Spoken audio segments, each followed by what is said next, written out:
इस महायज्ञ धर्म सम्मेलन में मंच पर उपस्थित पद्मश्री ब्रजलाल भट्ट जी, इस कार्यक्रम के आयोजन से जुड़े हुए रोहित शिवानंद शास्त्री जी,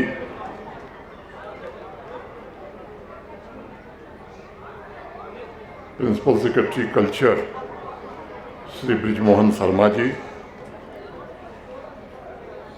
DIG north Kashmir Vinod Kumar ji, DC Baramulla Fakhruddin Hamid Sahab, SSP Baramulla Gurinder Pal Singh ji, Jammu Kashmir प्रशासन के सभी वरिष्ठ अधिकारीगण, इस धर्म सम्मेलन में उपस्थित सभी संतजन, विद्वतजन, सिविल सोसाइटीज़ के सम्मानित सदस्य, कश्यप कॉलोनी के सभी निवासी, देवियों, सज्जनों और मित्रों, इस भव्य महायज्ञ सम्मेलन की पूर्णाहुति का साक्षी बनना मेरे लिए सौभाग्यपूर्ण अनुभव में से एक प्रमुख अनुभव है।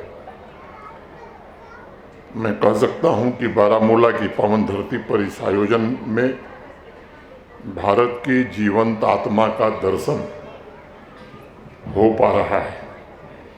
यह आयोजन हमारे इतिहास का एक स्वर्णिम अध्याय, आध्यात्मिक चेतना का एक नव जागरण और शांति, सद्भाव और राष्ट्रीय एकता का वह प्रकाश स्तंभ है जिसकी दिव्य आभा बारामूला की इस पुण्य भूमि से जम्मू कश्मीर तथा भारत के कोने कोने में पहुंचेगी।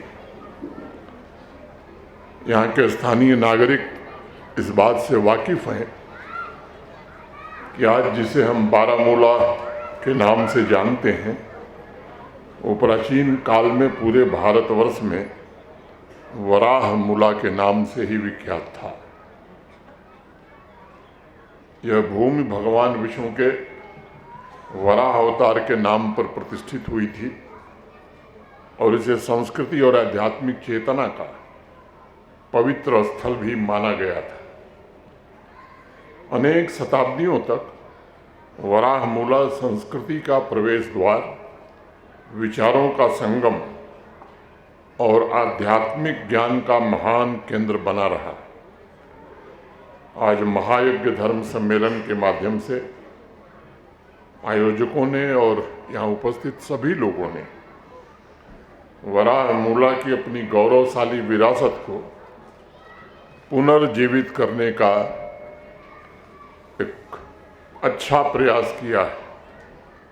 और ये बात मैं कहना चाहता हूँ कि सर्वधर्म समभाव की इस धरती पर महायज्ञ के द्वारा हम अपने उस आध्यात्मिक धरोहर में नया प्राण फूंक रहे हैं जिसने सदियों से जम्मू कश्मीर को, भारतवर्ष को और पूरे विश्व में एक अलग और अनोखी पहचान बनाई है। मित्रों, सनातन धर्म में महायज्ञ का वास्तविक संदेश विश्व शांति का संकल्प ही होता है। हमारी सनातन परंपरा में यज्ञ केवल अग्नि में आहुति देना नहीं है, बल्कि यह निस्वार्थ त्याग, सामूहिक उत्तरदायित्व और आत्म परिवर्तन का भी प्रतीक माना गया है। हमारी संस्कृति में कहा गया, ब्रह्मार्पणम ब्रह्म हविर्ब्रह्माग्नो ब्रह्मणाहुतम ब्रह्मैव तेन गंतव्यम ब्रह्म कर्म समाधिना। अर्थात जिस यज्ञ में पात्र भी ब्रह्म है, हवन की सामग्री भी ब्रह्म है, ब्रह्मरूप कर्ता द्वारा ब्रह्मरूप अग्नि में आहुति दी जाती है, उस ब्रह्म कर्म में लीन रहने वाले मनुष्य को जो फल प्राप्त होता है वह भी ब्रह्म ही होता है। जब हम अंतिम आहुति समर्पित करते हैं तब हम केवल हवन सामग्री नहीं अर्पित करते, बल्कि हम अपने अहंकार, संकीर्ण सोच, आपसी विद्वेष, भेदभाव और भय को भी पवित्र अग्नि में समर्पित कर देते हैं, ताकि हमारा अंतःकरण निर्मल और पवित्र हो सके। हमारे पूर्वजों, हमारे ऋषि मुनियों ने प्रार्थना की कि लोकाः समस्ता सुखिनो भवन्तु, अर्थात संपूर्ण जगत के सभी प्राणी सुखी रहें और स्वस्थ रहें। हमारे ऋषियों मुनियों का दृष्टिकोण सदैव समावेशी और करुणामय रहा है, और आज जब संसार विभाजन, संघर्ष और असुरक्षा की अनेक चुनौतियों से जूझ रहा है, तब बारामूला की इस पवित्र भूमि से उठने वाली प्रार्थना, वेदों और भगवत गीता के श्लोक समस्त मानवता को शांति, सौहार्द और सह अस्तित्व का सशक्त संदेश दे रहे हैं। थोड़ी देर बाद मैं यहाँ से बारामूला डाक बंगले में सर्वधर्म समभाव पर आयोजित एक अन्य कार्यक्रम में भाग लेने वाला। सनातन धर्म की महान परंपरा में हमें प्रत्येक व्यक्ति में ईश्वर का दर्शन करना सिखाया गया है। यही भावना भाषा, क्षेत्र, जाति, धर्म और परंपरा के सभी भेदों को समाप्त कर देती है, और भारतवर्ष इस बात का प्रतीक है कि विश्व के सभी धर्मों को यहाँ फलने फूलने का पर्याप्त अवसर मिला। यह महायज्ञ धर्म सम्मेलन भी उसी राष्ट्रीय एकात्मता का जीवन स्वरूप है, और यही वास्तव में भारत की पहचान भी है। इस बात को सदैव स्मरण रखने की जरूरत है कि हमारी विविधता, हमारी डाइवर्सिटी, यही हमारी सबसे बड़ी ताकत है। और महायज्ञ धर्म सम्मेलन द्वारा मैं मानता हूँ कि समाज के नवनिर्माण की दिशा तय की जा रही है। मित्रों, आज महायज्ञ के अवसर पर मैं 2-3 बातें आपसे करना चाहता हूँ। तेजी से बदल रही आधुनिक जीवन शैली में भाईचारे की परंपरा को सशक्त बनाना है, और नई पीढ़ी में धैर्य, करुणा, संवेदनशीलता और निस्वार्थ प्रेम जैसे संस्कार हमें विकसित करने हैं। समाज में जब भाईचारा बढ़ेगा, जब परिवार सुदृढ़ होंगे, तब जम्मू कश्मीर और यह राष्ट्र अधिक संवेदनशील, सशक्त और समृद्ध बनेगा। दूसरी महत्वपूर्ण बात यह है कि प्रकृति का संरक्षण ये हमारा आध्यात्मिक कर्तव्य होना चाहिए। हजारों वर्ष पूर्व हमारे ऋषियों ने प्रकृति की पूजा करना हमें सिखाया था। हमारे पूर्वजों ने, हमारे ऋषियों मुनियों ने नदियों को माता कहा, वृक्षों को जीवन दाता माना, और पृथ्वी को भूमि देवी के रूप में सनातन धर्म के लोग पूजते हैं। ये हमारी परंपरा है। सनातन परंपरा हमें यही शिक्षा देती है कि हम पृथ्वी के स्वामी नहीं हैं, बल्कि हम उसके सहयात्री। यह संदेश समाज के हर वर्ग तक पहुंचाना है कि जब हम इस पृथ्वी को छोड़ें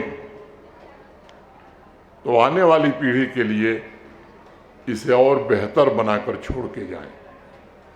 तीसरी बात सांस्कृतिक पुनर्जागरण से जुड़ी हुई है। मैं मानता हूं कि जो समाज अपनी जड़ों को भूल जाता है या अपनी जड़ों से कट जाता है, वह समय के साथ कमज़ोर होने लगता है। इसलिए हमें अपने गौरवशाली इतिहास पर गर्व भी करना चाहिए, अपनी भाषा, साहित्य, कला और संस्कृति का संरक्षण भी करना चाहिए, तथा अपने पूर्वजों के ज्ञान को आने वाली पीढ़ियों तक पहुंचाने का भी प्रबंध करना चाहिए।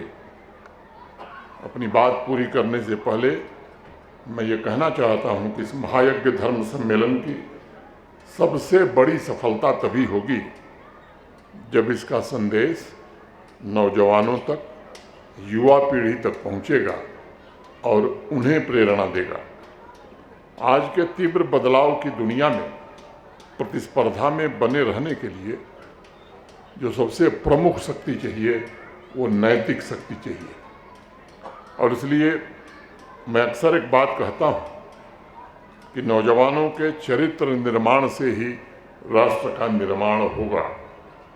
जब आधुनिक शिक्षा, विज्ञान और तकनीकी कौशल का संगम होगा तो कौशल के साथ अनुशासन, साहस, सेवा जैसे सनातन मूल्य जब जुड़ेंगे तब नौजवान समाज में रूपांतरण के प्रेरक बन सकेंगे।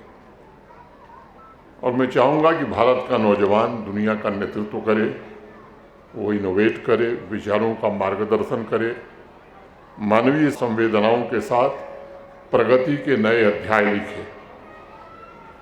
ये भी मैं चाहूँगा कि हमारे नौजवान भारत की महान सांस्कृतिक विरासत को आगे बढ़ाने में सहयोग दें और दुनिया को दिखाएं कि आधुनिकता और आध्यात्मिकता दोनों साथ साथ चल सकती है।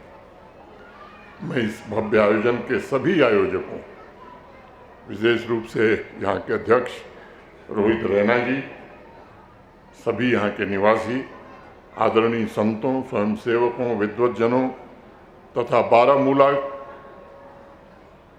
के प्रत्येक नागरिक जो यहाँ उपस्थित हैं, जो यहाँ नहीं आ सके, उन सबके प्रति मैं हृदय से कृतज्ञता व्यक्त करता हूँ और भगवान विष्णु से ये प्रार्थना भी करता हूँ इस महायज्ञ का पुण्य प्रत्येक परिवार में, जम्मू कश्मीर में स्वास्थ्य, सुख, समृद्धि और शांति लेकर के आए।